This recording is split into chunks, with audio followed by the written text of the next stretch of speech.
ফিরবো, তবে আমার একটা বিষয় একটু জানার আছে। 1 মিনিটের মধ্যে যদি আপনি বলেন, আপনাদের দুজনের কাছে একই প্রশ্ন, আমাদের একসাথে দুইজনকে বলে আমি সেটা দিয়ে শুরু করতাম। সেটা হচ্ছে ব্যক্তিগতভাবে আপনি কি মনে করেন কোটা কি থাকা উচিত আর উচিত না?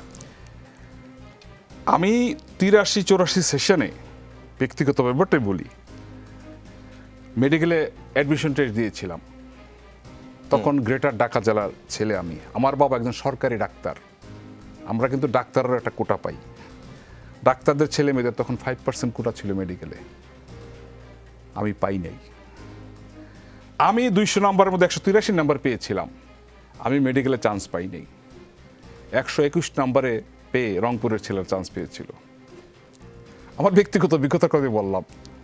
তার মানে আমি প্রায় 60 নাম্বার বেশি পেয়েও মেডিকেলে পড়তে পারি নাই। আমি গর্বিত, ঢাকা বিশ্ববিদ্যালয়ে পড়াশোনা করেছি, আমার বাট কোটার যে ইয়েটা আমি বললাম আর কি, সো ওইটা হচ্ছে বিকজ অফ কোটা না, সেটা না, একটা গ্রুপকে আনার জন্য। কারণ আমাদের সংবিধান কিন্তু বলা আছে কাদেরকে সুবিধা দিতে হবে, আনা দরকার।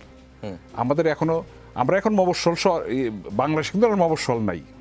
একসময় ছিল মফস্বল শহর, মফস্বল এলাকা, সেটা কিন্তু নাই। সে যুক্তিকতা।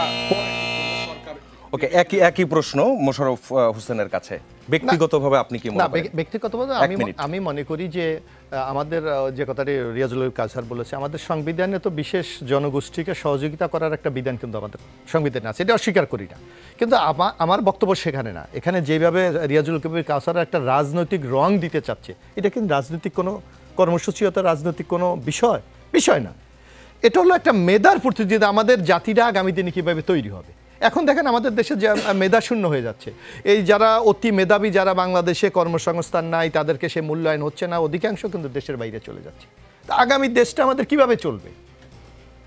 আজকে যে আপনার এই প্রশাসনে একটি নগ্ন দলীয়করণ, যার মাধ্যমে কিন্তু আমাদের প্রশাসনটাকে এখন অনেকটা মেধাশূন্য করা হয়েছে। যার জন্য দেখেন যে একটা পুলিশের সর্বোচ্চ ব্যক্তি আইজিপি, সবচেয়ে তো ব্রিলিয়ান্ট ছেলে হওয়ার কথা, তার মতো লোক দুর্নীতির আকণ্ঠ নিমজ্জিত হবে, এটা কি চিন্তা করা যায়?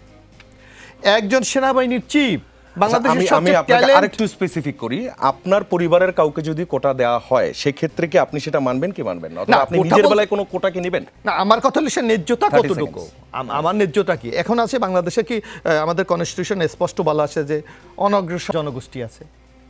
মুক্তিযোদ্ধা ঠিক আছে, আপনি আলোচনা করেন, আজকে স্বাধীনতা 53 বছর, 53 বছর পর এখনো যদি মুক্তিযোদ্ধা 30% কোঠা রাখেন আপনার, হ্যাঁ মুক্তিযুদ্ধ একজন করেছে, তার অবদানকে তো আমরা অবশ্যই, মুক্তিযুদ্ধ জাতির সর্বশ্রেষ্ঠ সন্তান, আমরা তাদেরকে তো সেই সম্মানে ভূষিত করি। এখন মুক্তিযোদ্ধারা চলে গেছে, তার সন্তান পেতে পারে, আপনি বলছেন এখন আর সেটার ভ্যালিডিটি নাই, নাতি তারাও এখন, তারা কি অনেকে তো মুক্তিযুদ্ধের চেতনাই বোঝে না, ওখানে মুক্তিযুদ্ধের এইটাই তারা জানে না, সেই সুবিধা আপনি। আচ্ছা।